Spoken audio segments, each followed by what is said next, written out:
I want a divorce now. That's what I want. I want a divorce now. She can't be that shocked.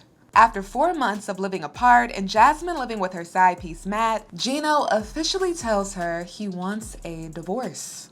You cheated the on me 5 months after our marriage. Gino said, You cheated the on me. Which, despite how hard he said it, it isn't that hard to believe. But the timing is interesting. Yes. Gino just got back from Vegas where his new love interest gave him an ultimatum.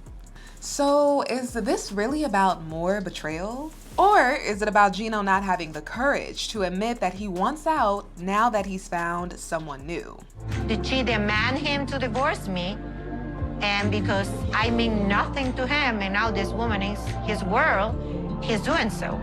Let's talk about it. It's Malicia. Hey 90 Day Fans fam, it's Malicia. I hope you're well.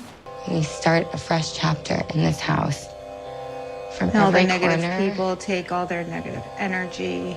Before we get into Jasmine and Gino, a quick update. It's the day after Loren and her best friend Noga got into an intense argument with Andrei that originally started off as a discussion about why he shouldn't move Elizabeth and their kids to his home country of Moldova, but led to this. That man can go degrade whoever the he wants because he doesn't even let anybody say a word. This episode, Noga says she acted out of character and she's embarrassed by her behavior.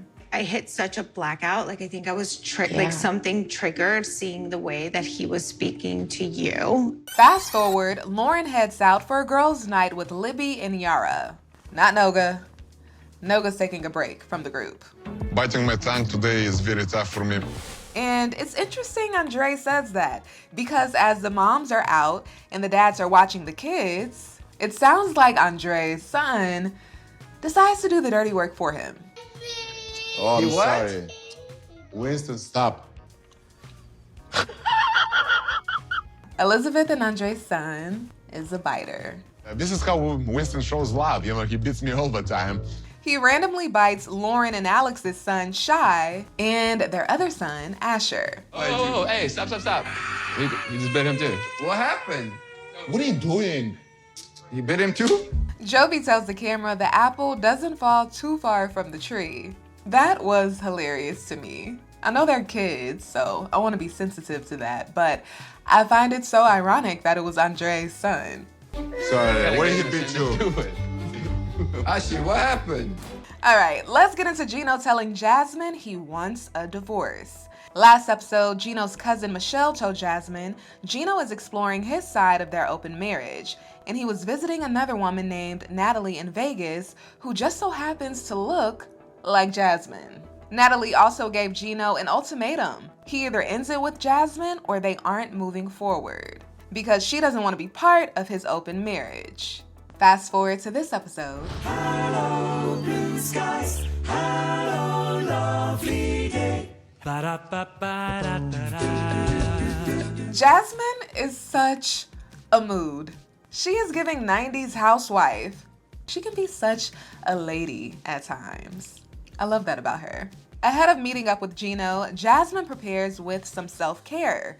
She gives herself a facial and hops in this portable sauna. Jasmine is the type of woman who is going to create luxury, no matter where she is. The pay bracket, the location, it doesn't matter. Look at you, all clean and groomed. At this point in the season, she's currently living at Matt's house, who she calls her friend.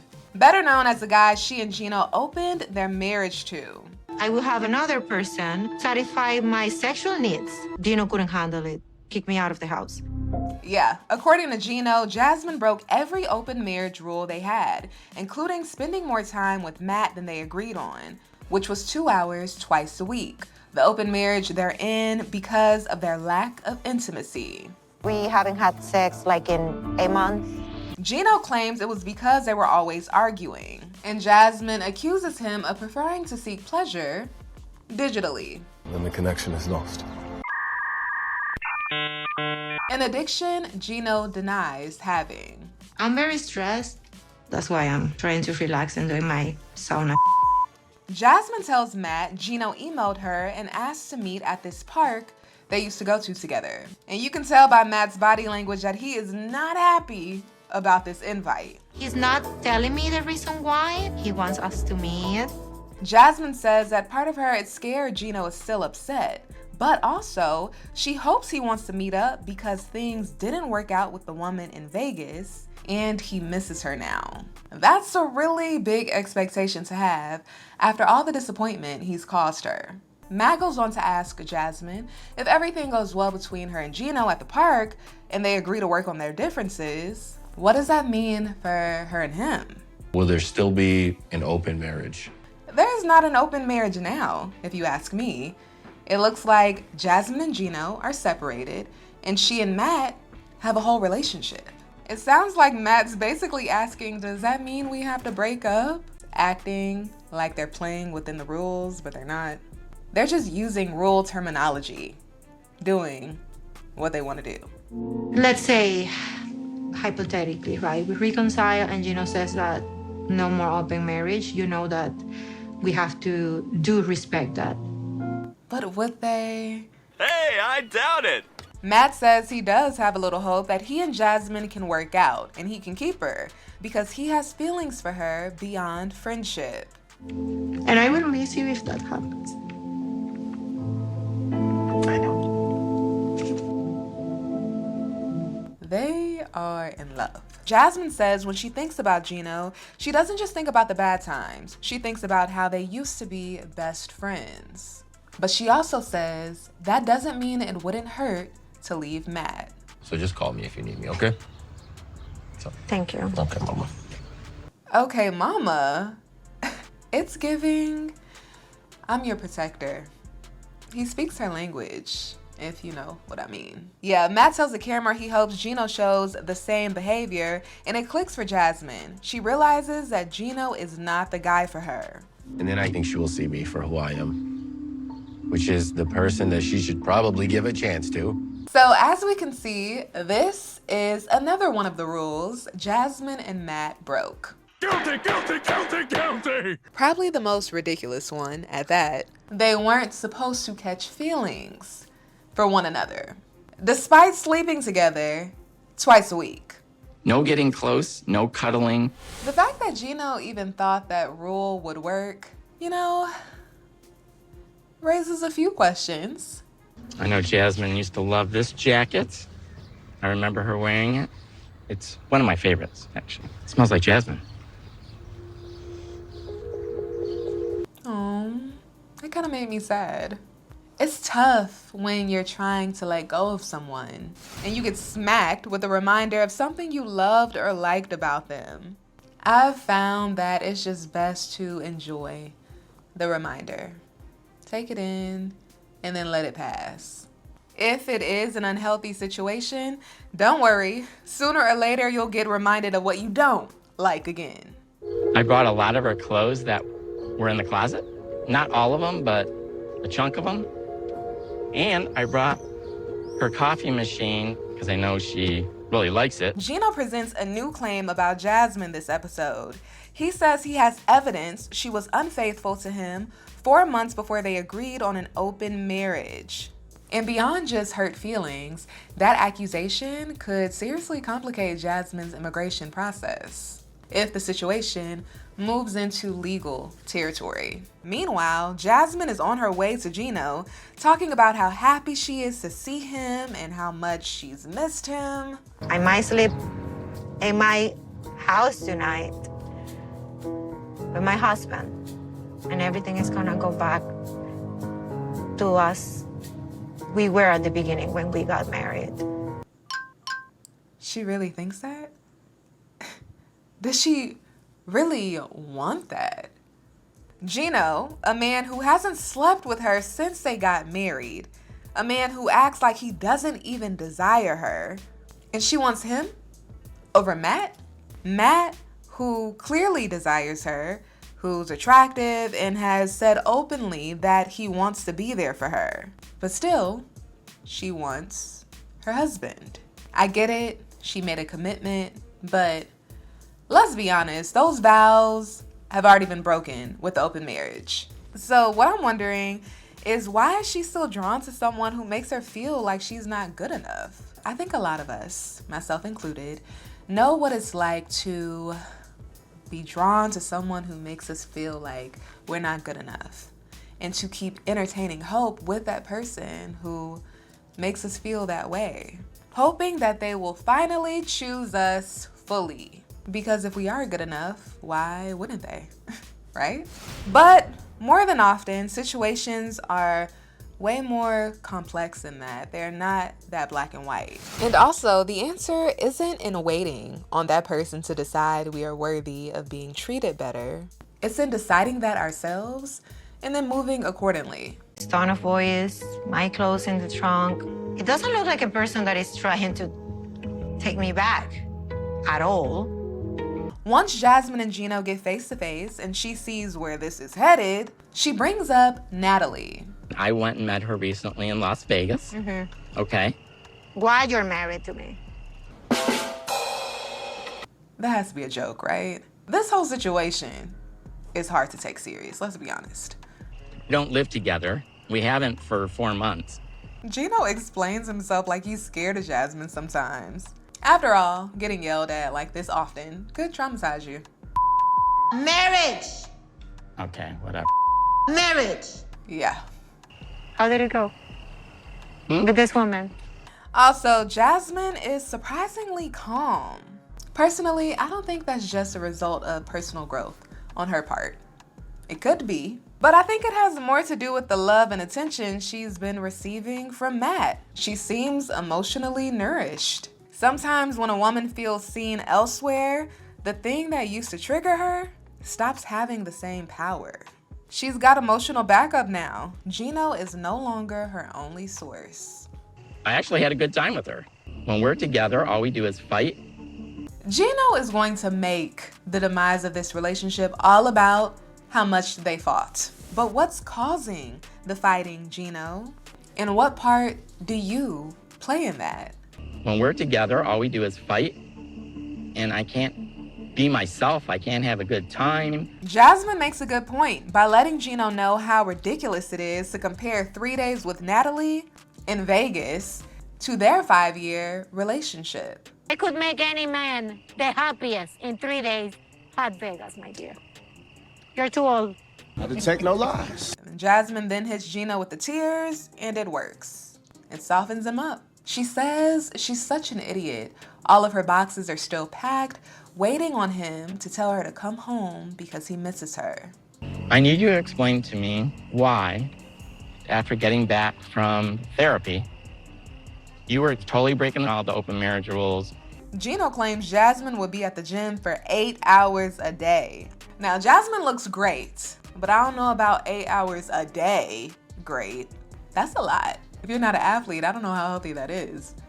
Actually, you weren't at the gym. You were at his house, probably having sex or whatever. Oh my gosh, you're But, disgusting. You know, this is what I'm talking about. But anyway. Gino tells Jasmine the big issue he has with her is that he looked at her phone records. And they indicate she would talk on the phone to Matt for 2 minutes, up to an hour, before they agreed on the open marriage. Jasmine claimed she had to call Matt because Gino stopped taking her to the gym and Matt would pick her up. That explains the 2-minute calls, but the hour-long conversations weren't addressed. And I'm not gonna lie, if I found out my partner was on the phone with a random woman he met at the gym for an hour, that would be a problem. For sure. Overall, Gino is looking at these records as proof of Jasmine cheating. But it's just a little ironic that he decided to look at the phone records after Natalie's ultimatum. At least that's what the timeline is looking like right now. It makes me wonder if he doesn't have the courage to tell Jasmine he wants to move on, and instead, he's still trying to put the entire blame on her for the end of their relationship. It is not true. I never cheated on him. I swear on my life, God sent me the worst disease. If I ever cheated on Gino. Okay, girl. There is a such thing as emotional cheating. Psychology Today defines emotional infidelity as an emotional relationship where two people share their emotions, thoughts, and support with each other, a connection that may surpass that of the primary committed relationship. We saw some of that between Matt and Jasmine on The Last Resort. Jasmine, how are you? I want to go home. I don't want to be here. Come on. Don't let him trigger you. And let me be clear, this isn't to shame Jasmine. Gino was starving her emotionally. In this case, this specific case, in my opinion, maybe if Gino did a better job as a partner, she wouldn't have felt the need to look for attention elsewhere.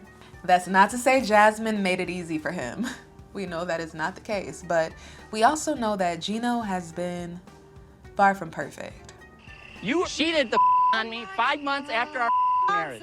As he tries to get down to her level, something I've noticed overall in their relationship over the years is that Gino would always try to match Jasmine's energy, her fire, her anger during arguments, to a point where he wouldn't even sound like he's being himself.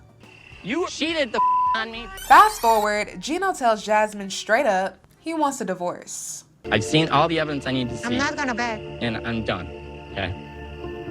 Jasmine might be feeling a little relieved. In my opinion, serious feelings for two people is not an easy emotional space to be in. Now things can be a little less complicated. But of course, she's still going to have to go through the process of grieving her relationship with Gino. All right, anyway, I brought your stuff. You can take your stuff with you. This is your clothes. Damn. Gino offers to help Jasmine take her clothes out of the car. She declines to help, grabs her things, and tells Gino he can leave. She really me over bad, and I have the proof. There's no hats in that, are there? He asked what? There is no hats in there, Gino. I just want to make sure there was nothing stuck in it. I'm sure you have plenty at home, Gino. If I were Jasmine, I would be really grateful for that moment. It's one of those reminders I was talking about earlier. The man just basically ended your marriage, and his first concern is protecting the thing that hides his insecurity. I don't know if Jasmine was ever truly bothered by Gino's hats, but after a breakup, those little quirks, the ones you used to overlook, they start to annoy you. It's sad that it turned out this way, but I mean, it is what it is. No, all my fault. Be at peace. Be happy. Gino tells Jasmine she broke his heart and then proceeds to drive off. Jasmine tells the camera she's not dumb. He's never mentioned divorce before, but after this trip to Vegas with Natalie, This woman put ideas in his mind. it's something he wants now. Next week, Jasmine tells Matt the news. He said he wants to get divorced. That's what he wants. We are free. Let me stop. This is serious. Maybe she completely sees how this guy is and see that I'm the one that's picking up the pieces. I know it might come off as shallow, but visually this dynamic is so hard to believe. Usually it's flipped the other way around. Whew, the picture is becoming more clear. It's looking like there were some things Jasmine couldn't say at the tell-all that would have probably helped lessen the judgment. You're a pregnant whore. You are. All right, 90 Day Fans fam, we'll continue to watch it all unfold. Thanks for hanging with me. If you haven't subscribed yet, please hit that subscribe button. It helps me out a lot. I'll see you next time.